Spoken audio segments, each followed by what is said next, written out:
Olá pessoal, tudo bem com vocês? Sejam bem-vindos a mais uma aula do nosso curso Fisiopel.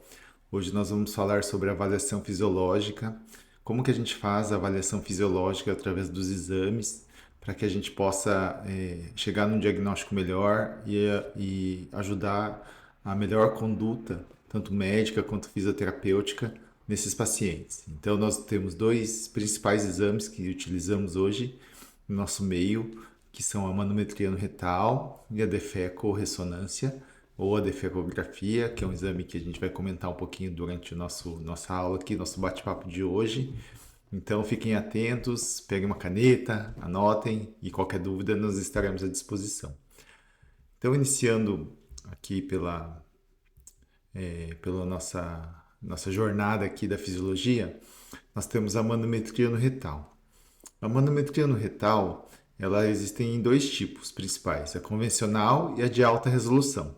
Elas são testes fisiológicos que avaliam o tônus dos esfíncteres em repouso, bem como durante a contração. Nós também utilizamos eles para avaliar os reflexos retoanais, a mudança de pressão e a sensação, a sensibilidade, que quando o paciente vai fazer o esforço evacuatório durante a tentativa, a gente consegue analisar todos esses padrões que são importantes para que a gente faça um diagnóstico e, consequentemente, a gente permita a fisioterapia atuar de uma forma mais confiável e mais assertiva. Esses testes são, então, importantíssimos no diagnóstico da defecação dissinérgica, pois eles vão diferenciar padrões de sinergia, permitindo também a opção do terapeuta se for por biofeedback ou outros tratamentos específicos para cada paciente. Então, de modo geral, ele permite uma avaliação objetiva e quantitativa da musculatura esfincteriana. Ele também fornece informações detalhadas a respeito da função anorretal e avalia também as pressões de máxima de repouso, as pressões máxima e média de contração voluntária, o comprimento do canal anal funcional, ou chamada também de zona de alta pressão, a sensação retal e a presença do reflexo inibitório retoanal, que também é chamado de RIA. Também pode ser avaliada a complacência retal, a capacidade, a sensibilidade e a fadiga da musculatura voluntária. Eu sei que são muitos termos, mas a gente vai enfatizar e citar cada um deles mais detalhadamente. Então, através desse exame, a gente consegue avaliar a grande diversidade de distúrbios do assoalho pélvico, particularmente na prócto, a incontinência fecal e a constipação. E também permite acompanhamento de pacientes com dados. Ultimamente, nós temos utilizado muito esse exame também como pré-operatório de doenças orificiais, né, como fissura, hemorroida, retocele, prolapso retal. Por quê? Porque a gente consegue ter uma avaliação inicial e depois a gente consegue fazer um exame comparativo no pós. E também por questões também éticas e judiciais. Quando a gente avalia o paciente previamente, a gente consegue ver se esses pacientes têm o complexo esfinteriano intacto, funcionando ativamente normais, né, de forma normal, ou se eles já estão danificados. Desta forma, a gente consegue já notificar e ter esses dados desses pacientes para a gente evitar futuras reclamações ou problemas judiciais mais à frente. Então, basicamente assim, a manometria ela tem dois tipos, né? A manometria convencional, que é a manometria antiga, e a de alta resolução. Qual a diferença entre uma e outra? Basicamente, as duas vão avaliar a função anorretal. Mas a manometria de alta resolução, ela chegou, não deve ter 5 anos aí de uso da manometria de alta resolução, mas ela permite alguns dados a mais. Ela tem uma tecnologia de ponta com sondas mais sensíveis, com vários sensores distribuídos em toda a região anorretal, proporcionando uma avaliação tridimensional detalhada da atividade muscular. Ou seja, a gente consegue ver como se fosse um mapa, né, dos músculos funcionando. Ela também tem essa resolução espacial, no qual a gente consegue avaliar toda a função anorretal e muscular de uma forma minuciosa dessa função, e o diagnóstico se torna mais preciso. né? Quando a gente utiliza de alta resolução, a gente consegue detectar as sinergias de uma forma melhor, a gente consegue ver a forma como esse músculo está trabalhando, a gente consegue avaliar o reto, coisa que a manometria convencional não tem tantos dados em relação a isso, porém, os dois mecanismos são úteis no dia de hoje ainda. Ela permite uma avaliação dinâmica, então a gente pode pedir para o paciente avaliar em repouso no momento da defecação, no momento da contração, para ver se tem algum distúrbio. A gente consegue personalizar o tratamento desses pacientes, né? Incluindo biofeedback ou outras técnicas, dependendo do paciente. Também é uma informação valiosa para a pesquisa científica, porque a gente consegue documentar todos os dados de uma forma adequada. Consequentemente, vai melhorar a qualidade de vida e também associar a outros exames, como a defecografia, que a gente vai comentar mais à frente. Então, são esses benefícios da manometria de alta resolução. O que normalmente a gente avalia e quais são os dados mais importantes que a gente tem para passar num laudo e, consequentemente, que o fisioterapeuta vai ter que entender para ele começar o tratamento proposto, né? Então, basicamente, ele vai ver a pressão de repouso, a pressão de contração, a gente faz a pressão do esforço evacuatório também, avalia o comprimento do canal anal, a função motora do reto, a sensação, a sensibilidade retal, a complacência e os reflexos anorretais. Então, falando um pouquinho de cada um desses itens que a gente comentou, a pressão de repouso é a soma de todos os esfíncteres, interno e externo do ânus. O tônus deles vão dar o resultado da pressão de repouso. Basicamente, a maior porcentagem da pressão de repouso ela vem do esfíncter interno, chegando a ser 80%. Mas o externo e o bulbo retal também podem associar uma pressãozinha nessa pressão de repouso. Mas basicamente a gente tem que lembrar do esfíncter interno. É a medida do canal anal ou da zona de alta pressão, né? Então a gente vai captar essa pressão de repouso nessa região de alta pressão, que no homem tem em torno de 3 a 3,5 centímetros, na mulher 2 a 2,5. E normalmente a gente vai identificar 3 parâmetros, né? Essa pressão de repouso é normal, os números, né? Os valores de referência, eles são individuais em cada aparelho, mas basicamente, vamos dizer assim, na pressão normal é de 40 a 70 milímetros de mercúrio. Em homem e mulher pode variar um pouquinho, pacientes mais velhos pode variar um pouquinho, obesos, mas assim, normalmente no laudo do aparelho que é utilizado já vem a referência para a gente entender se está normal ou não. Alguns médicos utilizam parâmetros um pouquinho assim, um pouquinho abaixo, mas basicamente é meio padronizado, tanto que para a gente poder usar como pesquisa científica e depois também esse laudo ser unânime, né, entre todas as pessoas.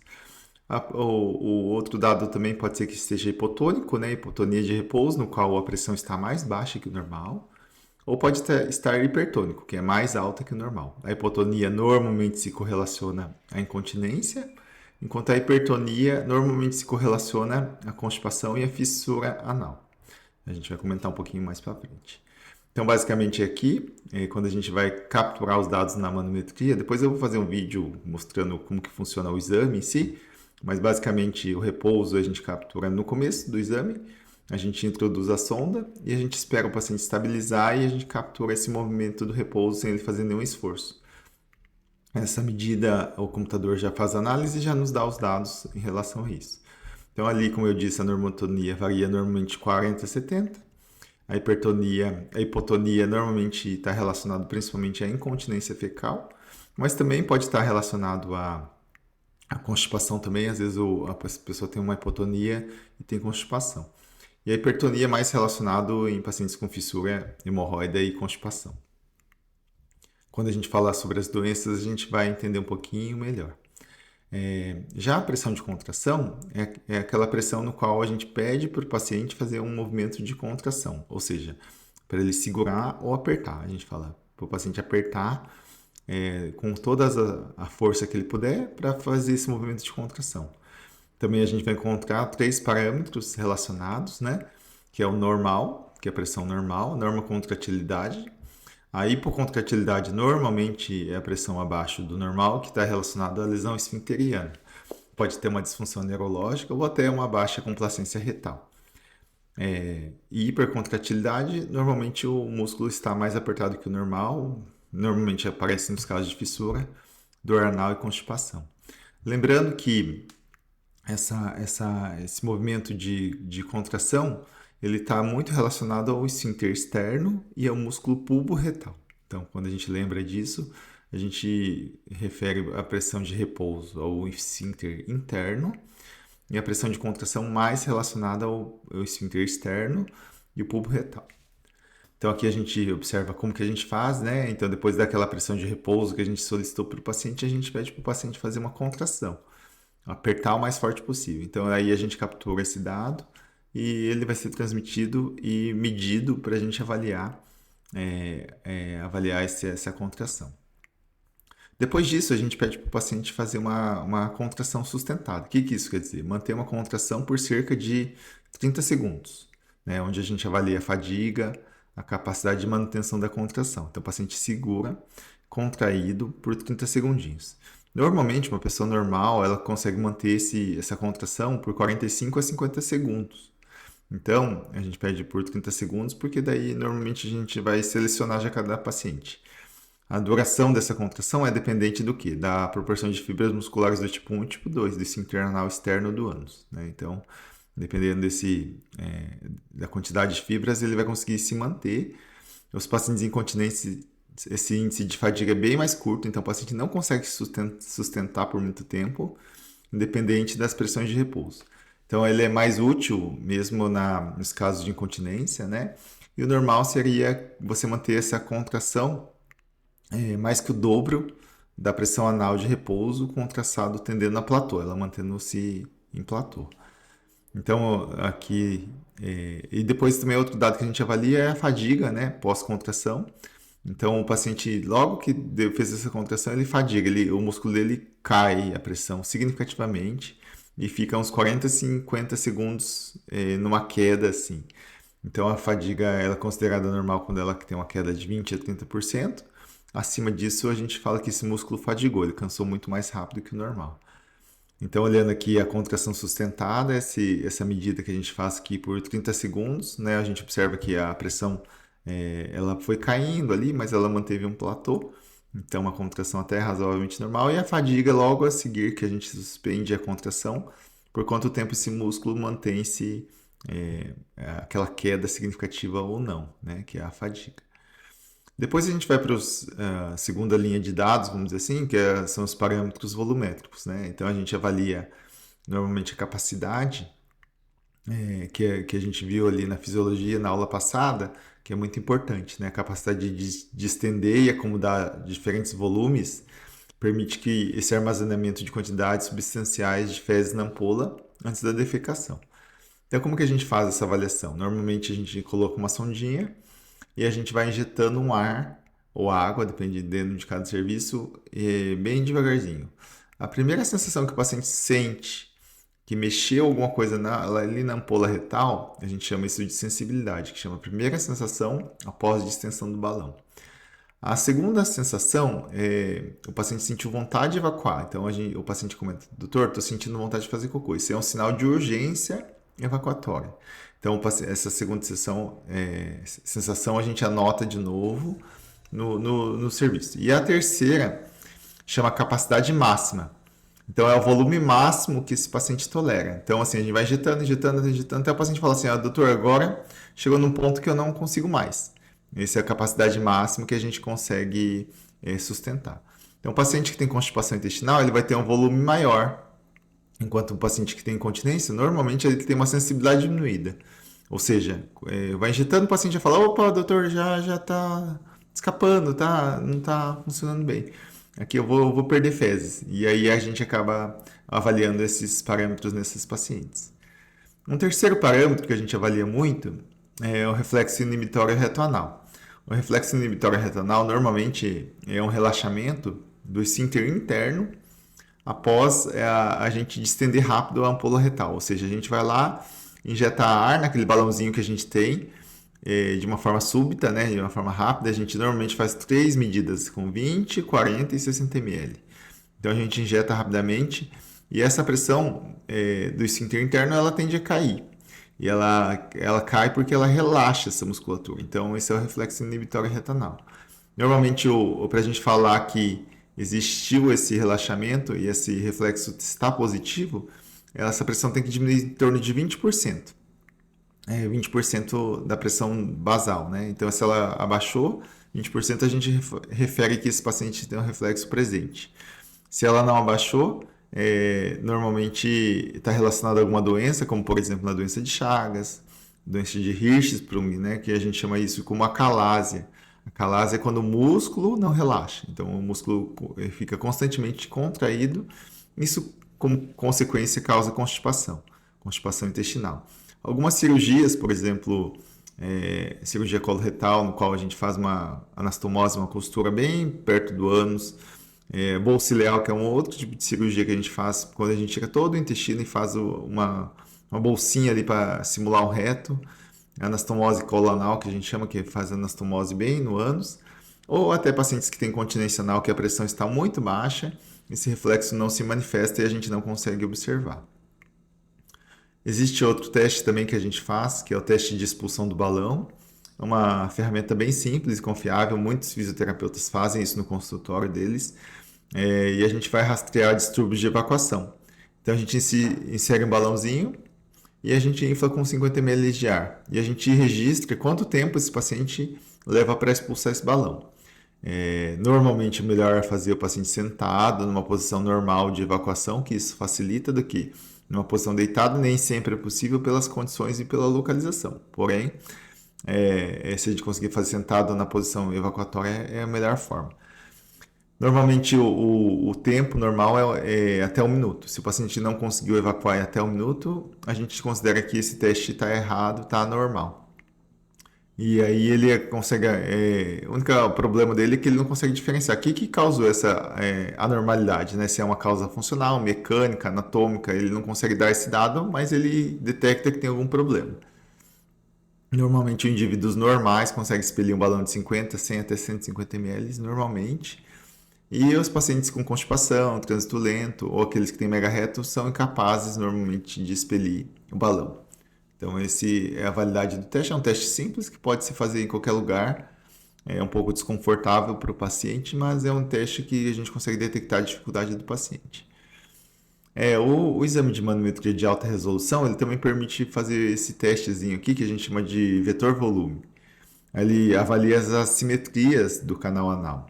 Então, como que a gente faz isso? A gente consegue identificar se tem defeitos esfincterianos, né?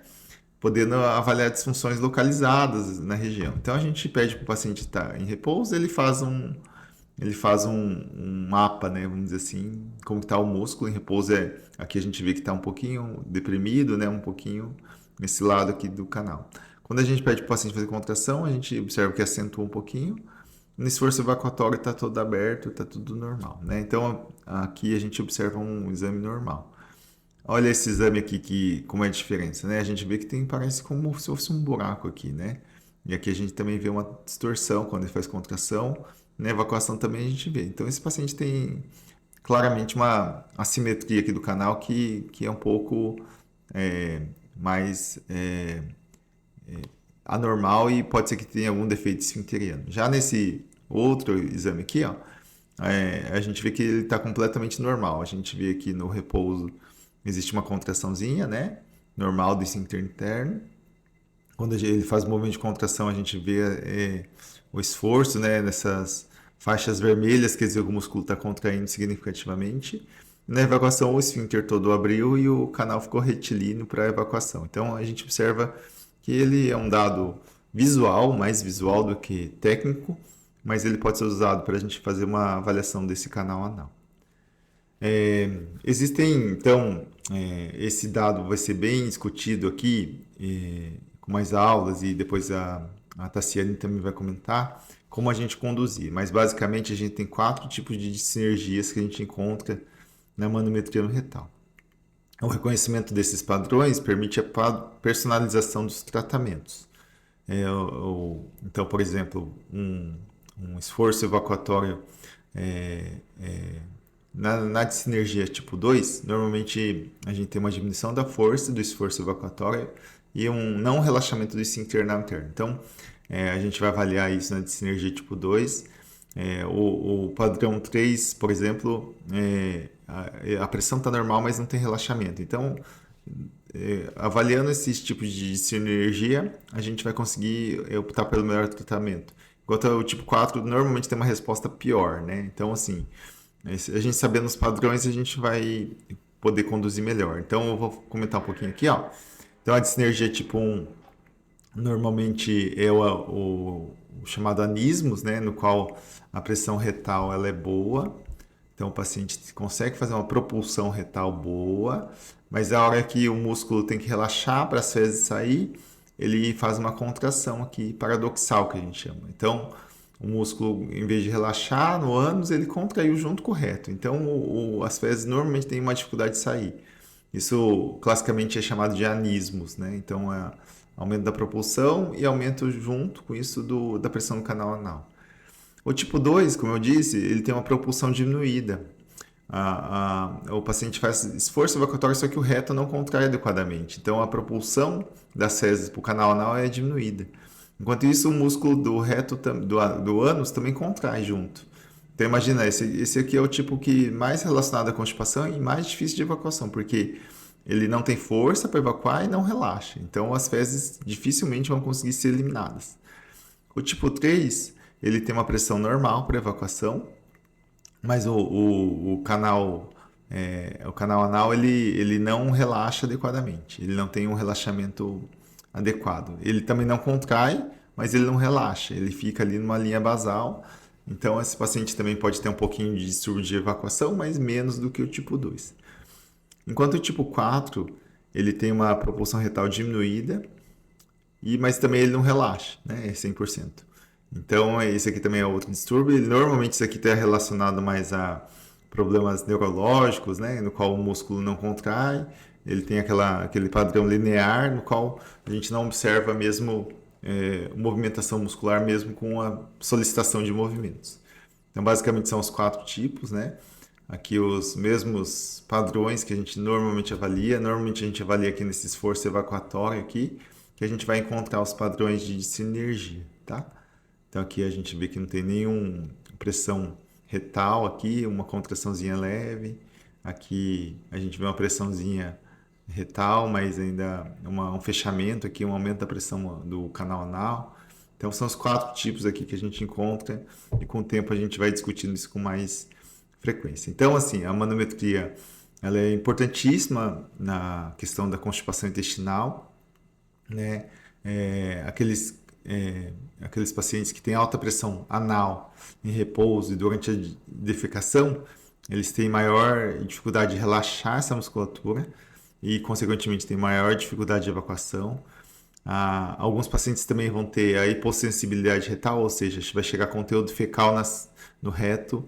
Esse paciente não vai sentir que chegou fezes e, por consequência, ele vai ficar com mais tempo com essas fezes retidas no reto e vai ter dificuldade de evacuar. E se ele tiver uma dissinergia associada, isso vai piorar muito mais, né? Então, o paciente vai ter que ser submetido a uma correção da disfunção sensorial associada à disfunção muscular. Então, esse é o papel da fisioterapia e a gente consegue dar esses dados para que o tratamento seja eficaz e efetivo nesses pacientes com constipação. Algumas limitações, né? Embora a gente consiga fazer todos esses dados, coletar todos esses dados, esses dados ainda podem às vezes causar algumas dúvidas, principalmente porque o exame é feito num decúbito lateral, o paciente está deitado, o paciente pode se sentir constrangido, né? Esse paciente fica com vergonha às vezes de fazer os movimentos adequadamente, então isso a importância da experiência do médico fazendo esse exame, de deixar o paciente calmo, deixar o paciente bem tranquilo para que a gente consiga coletar a melhor informação possível, né? Tá? Às vezes o paciente tem dor também, que ele não consegue executar o movimento adequadamente, às vezes o paciente tem uma limitação cognitiva, que o paciente não entende os movimentos que devem ser feitos, né?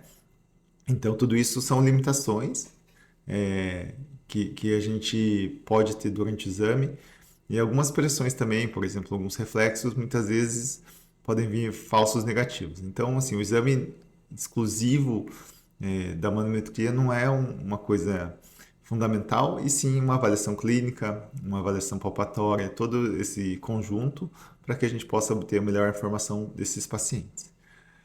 Aqui um exame completo, né? Então a gente avalia o repouso, esforço evacuatório, os reflexos, aqui no final, então a sensibilidade, a capacidade. Então esse aqui é uma foto de um exame praticamente completo aqui da manometria. Os laudos, né, da manometria, a gente normalmente computa todos os dados, a gente demonstra todos os valores e a conclusão normalmente vem assim. Então, o paciente tem uma hipotonia esfincteriana de repouso, uma normocontratilidade esfincteriana. Tá? Então, essas são das pressões. Depois, normalmente, a gente relata ali as dissinergias, né? Então, esse paciente, por exemplo, tem uma pressão de propulsão intrarretal adequada, mas ele tem um aumento da pressão intraanal, que é chamado de contração paradoxal do músculo pubo-retal esfinternal externo, sugerindo a presença de anismos, ou seja, é uma dissinergia do assoalho pélvico tipo 1. A gente avalia o reflexo, como eu disse, reflexo inibitório retanal ou reto esfintérico, está presente. A contração sustentada, se ela está boa ou se está ruim, durante os 30 segundos. Sensibilidade e capacidade retal e o canal anal funcional normal, né? O tamanho que a gente avalia.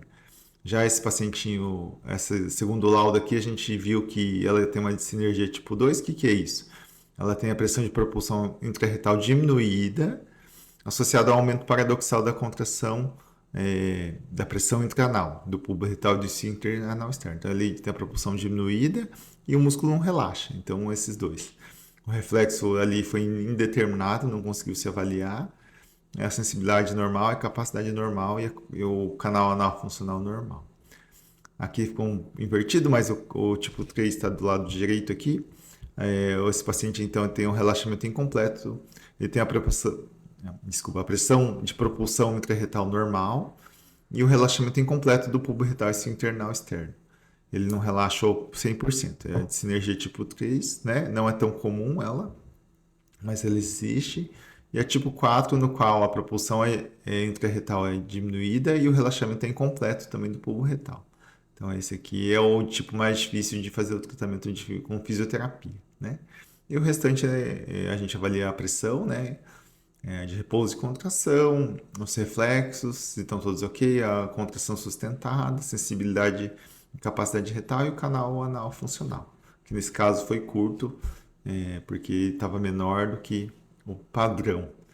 Então aqui o exame, esse aqui sim é um exame completo, no qual a gente vai ver a medida de repouso, de contração 2 vezes, contração mantida, esforço evacuatório 2 vezes, os reflexos que a gente faz com 20, 40 e 60.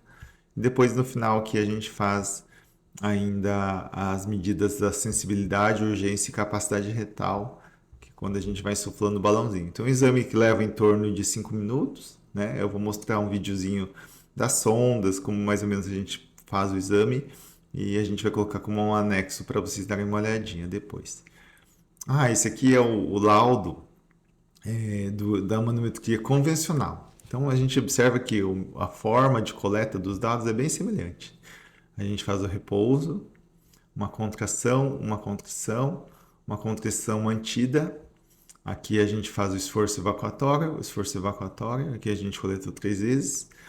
O reflexo inibitório retanal, né? A sensibilidade e a capacidade. Então aqui foi coletado todos os dados. A gente observa que o gráfico ele é mais simples e a coleta também, consequentemente, também ela é mais simples, mas porém ele fornece dados que já dá para a gente começar a fazer um tratamento funcional adequado. Vamos falar da segunda técnica, né, do segundo exame, que também a cada dia mais vem sendo difundido, que é a defecografia. A defecografia era um exame antigamente conhecido como videodefeco ou defecografia, no qual a gente injetava um contraste pelo reto, colocava o pacientinho numa cadeirinha como se fosse um vaso sanitário, e pedia para o paciente fazer um esforço de evacuação para eliminar todo esse contraste que a gente tinha inserido no reto, e avalia basicamente o reto e o ânus durante a evacuação. Então a gente colocava como se fosse um filme desse paciente evacuando para a gente ver se estava tudo funcionando adequadamente. Como a gente jogava um contraste, introduzia um contraste no reto, nós conseguíamos ver, através do raio-x, como que estava funcionando essa evacuação. Então, era muito útil e ainda é muito útil para avaliar constipação, incontinência, ou alguma retocele, algum prolapso, intussuscepção, né? Algumas doenças aí que podem estar ali no momento de evacuação, que a gente chama de evacuação obstruída. É um exame assim um pouco incômodo para o paciente, porque imagina você estar sendo filmado para fazer cocô, né, evacuando. Então era um exame um pouquinho difícil e nem todos as clínicas de radiologia que faziam isso, elas gostavam por causa do incômodo mesmo, do desconforto do paciente, a dificuldade de você injetar um contraste ali. Então ela acabou sendo substituída aos pouquinhos pela defeco-ressonância, que é um exame bem semelhante, né? E através da ressonância, que é um exame que talvez receba mais e tem imagens mais bonitas, a gente conseguiu fazer uma avaliação melhor. E aí a gente consegue avaliar adequadamente o que é anatomia. Então, quando o paciente vai fazer o cocô ali, a gente consegue ver a anatomia do ânus, do reto, as estruturas que estão ao redor, né? Então, a diferença dele é que a gente consegue ver tudo ao redor ali, se tem intestino delgado, se tem útero, alguma coisa atrapalhando ali. A gente consegue também ver a coordenação muscular. É possível observar os músculos se movimentando, contraindo e relaxando durante a evacuação, no qual a gente entende problemas, né, como incontinência, constipação, a gente consegue ver. A gente pode ver também as obstruções, né? Então, se tem alguma obstrução, bloqueio que estão causando a dificuldade da evacuação. A incontinência fecal, às vezes a gente vê o escape ali de conteúdo, mesmo sem esforço, né? O paciente não consegue contrair para segurar. E também a gente pode avaliar também algumas técnicas aí que foram utilizadas, como cirurgia, se está tudo bem, se teve alguma anormalidade, alguma angulação ficou maior, menor. Então isso ajuda também essa avaliação. Então esse aqui é um exame de defecografia convencional com raio-x. Então a gente injetava esse contraste e a gente depois pegava uma reguinha e ia medindo os ângulos para ver como que estava, né? Então ali na primeira imagem a gente vê que o ângulo está de 80, está um ângulo fechado ali, cheio de fezes ou conteúdo de contraste ali, o reto bem cheio. E aí, quando a gente solicitou para o paciente fazer um movimento de evacuação, a gente observa que esse ângulo abriu, as fezes ficam mais fáceis de descer e ali o reto foi esvaziando e murchando, né? Então, esse é o exame da defeco. Aqui já é uma defeco-ressonância, a gente vê aqui nessa imagem se movimentando, o paciente tentando fazer esforço para evacuar. Ó. E a gente observa que ali na frente forma uma bolsinha empurrando o reto para dentro da vagina, isso chama retocele. A gente observa que o paciente tem uma dificuldade grande ali de evacuação, mas a gente vê toda a movimentação da pelve. Agora ela conseguiu fazer uma força maior e o contraste conseguiu ser eliminado uma parte dele. Então a gente observa como é interessante o movimento, né? E a gente vê toda a musculatura trabalhando ali. A gente vê essa bolsinha que se forma aqui na frente. Aqui, ó. Um pretinho aqui, ó. Que ele empurra ali para a vagina, né? Ó, formando essa bolsa. Normalmente o paciente mulher se incomoda muito com essa bolsinha e as fezes ficam retidas aqui, ficam paradas aqui nessa região. E muitas vezes o paciente faz uma manobra digital para empurrar o cocô pela vagina. Ela coloca o dedo na vagina e faz uma parede ali para as fezes sair. Aqui mais um exame convencional da defecografia, a gente medindo os ângulos aqui, a gente vê o cólon sigmoide ali em cima, a gente vê a vagina que foi feito um contraste vaginal também, que tudo para facilitar o entendimento da anatomia. Aqui temos mais um exame aqui de defeco-ressonância. Ó. Então aqui o doutor já mediu 89,4. O paciente está tentando fazer o esforço de evacuação, ó, vai fazer o movimento, ó, empurrou. Você vê como retifica totalmente. Foi coletado mais um dado, ó, foi para 129, então abriu totalmente. E o paciente continua fazendo esforço, olha, toda a musculatura da pressão abdominal empurrando para baixo, ali o esfíncter abrindo, é, e descendo todo o períneo, como que ele desce quando a gente faz o esforço. Por isso que o esforço continuado, né, por muito tempo, ele pode levar esse descenso perineal que a gente encontra. Aqui mais uma vez, ó, o paciente fazendo todo o esforço de evacuação. Aqui na frente desceu o intestino delgado, aqui que não era para descer, ó, nessa setinha aqui. O intestino desceu aqui nessa região e ele vai comprometendo aqui, empurrando toda a região. Aqui a gente observa também a parte ginecológica aqui que também atrapalha um pouquinho. A evacuação. Aqui aí foi feito os ângulos para medir aqui como que tá esses órgãos aqui, né? O doutor vai se relatando aqui como que tá a angulação de cada órgão para a gente ver como que está funcionando, né? Aqui mais um exame só para a gente demonstrar a anatomia, né? O reto tá aqui, cadê? O reto tá aqui, aqui tá saindo as fezes, ó. Então todo o contraste, né? E vai descendo aqui as fezes. E o movimento para expulsão aqui, a gente observa bem interessante, né? Como que funciona aqui a evacuação.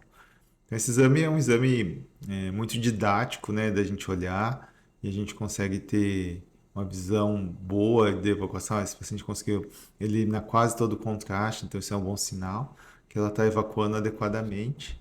E ó, conseguiu eliminar totalmente. Então ela praticamente está sem queixas ali, né?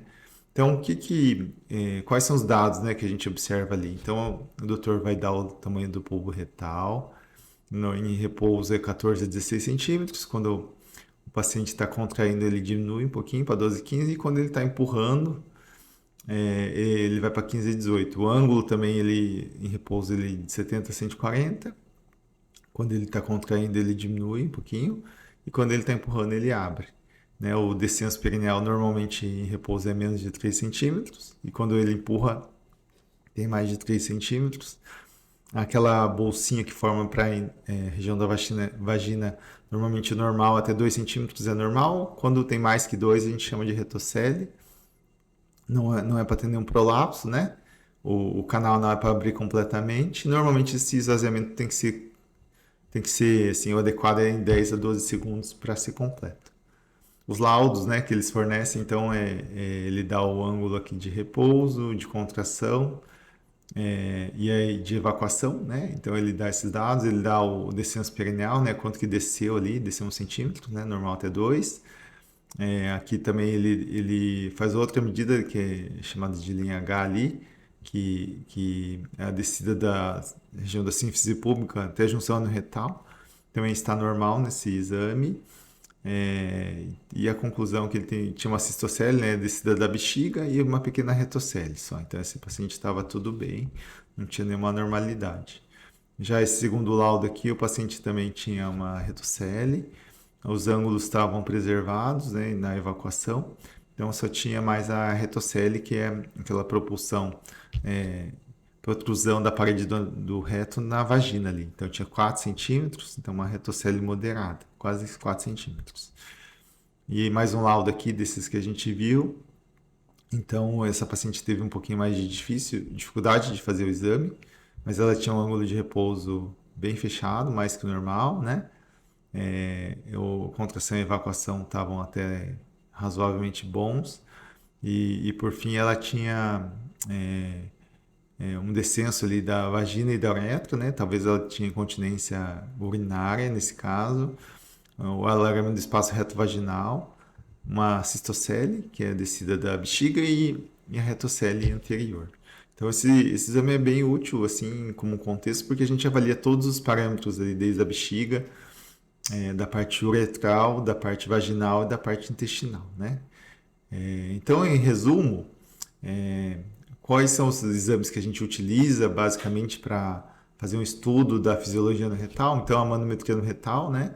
A gente utiliza basicamente para incontinência fecal, constipação, Hirschsprung, que é uma doença infantil, né, que dá constipação, que é a calásia do esfíncter interno, que é o não relaxamento. Então, normalmente isso aqui tem que ser diagnosticado bem cedo, senão o pacientinho fica com uma constipação e pode ter muitos riscos. a fissura e a dor anal, né? Então, basicamente isso. Eu associo ainda mais os pré-operatórios, né? Que são importantes aqui para a gente fazer a avaliação prévia. E também associo a endometriose, que hoje em dia a gente também tem usado. Depois a gente vai explicar mais detalhes sobre isso. Existe um exame também que chama ultrassom endonal, né? Normalmente a gente pode usar esse ultrassom, assim como a defecografia, para fazer um estudo dinâmico, avaliar a incontinência, porque a gente avalia se os esfínteres estão lesados ou não. A constipação a gente consegue ver também retocele, a gente consegue ver se esse paciente tem cistocele também com a ultrassom. Também a gente avalia os defeitos esfinterianos, né, mais comuns na incontinência fecal, fístulas anais, né, que podem estar associados, e dor anal também, porque pode ter algum abscesso, alguma inflamação, infecção na região.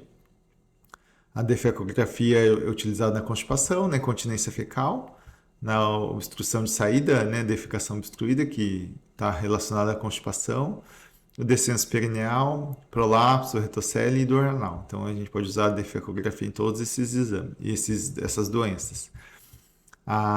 Assim como a ressonância, e a defeco são as mesmas indicações, sendo que a ressonância ela é mais moderna, com imagens melhores, que a gente pode utilizar mais. O único, porém, é o custo, ainda que é bastante alto, da ressonância. A expulsão de balão, né, que a gente utiliza principalmente para constipação, então a gente coloca o balãozinho lá e pede para o paciente evacuar.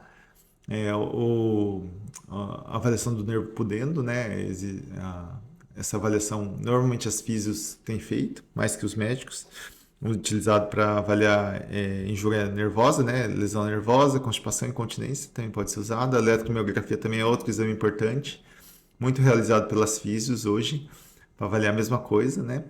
A incontinência fecal, constipação e injúria de nervos, né? Lesões de nervos. E o trânsito colônico, que é um exame também bem interessante. Na constipação eu vou falar um pouquinho, mas a gente usa alguns marcadores para ver onde que esse paciente está tendo dificuldade de evacuar, se é o trânsito que está devagar ou se é o reto que não está funcionando, né? Então é outro exame que a gente pode usar como fisiologia. Alguns dados importantes, alguns reflexos, né, que depois vocês vão utilizar, o reflexo inibitório retonal,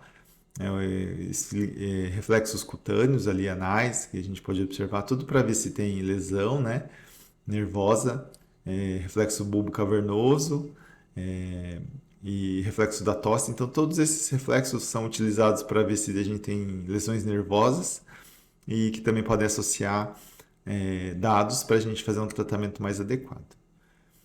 Aqui uma tabela um pouquinho mais complexa dos mais modernos exames aqui que a gente tem para avaliação de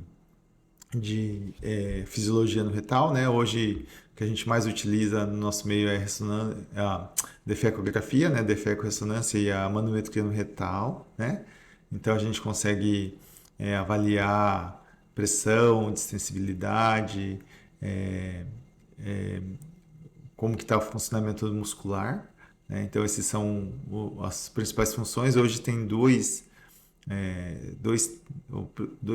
vamos dizer, equipamentos novos, que é esse Feco Bionics aqui, que ainda não chegou para a gente, mas ele é como se fosse uma sonda sem fio, no qual o paciente evacua esse aparelhinho e ele consegue ter uma avaliação, vamos dizer, mais confiável dos dados. Vamos esperar para que a gente possa usar mais na frente, para a gente poder beneficiar ainda mais os nossos pacientes, né?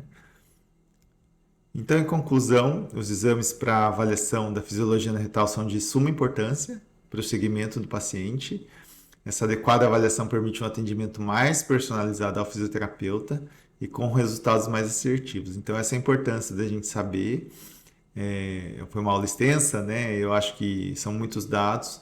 Eu vou falar um pouquinho mais personalizado ali de sinergias, porque isso é um dado fundamental de relevância para que o físio consiga atender de melhor forma esse paciente, principalmente esse de constipação, e com uma personalização, né? Por exemplo, se o paciente tem uma sensibilidade alterada, o tratamento é baseado na sensibilidade. Se ele tem uma força muscular prejudicada, tem que ser baseado na força.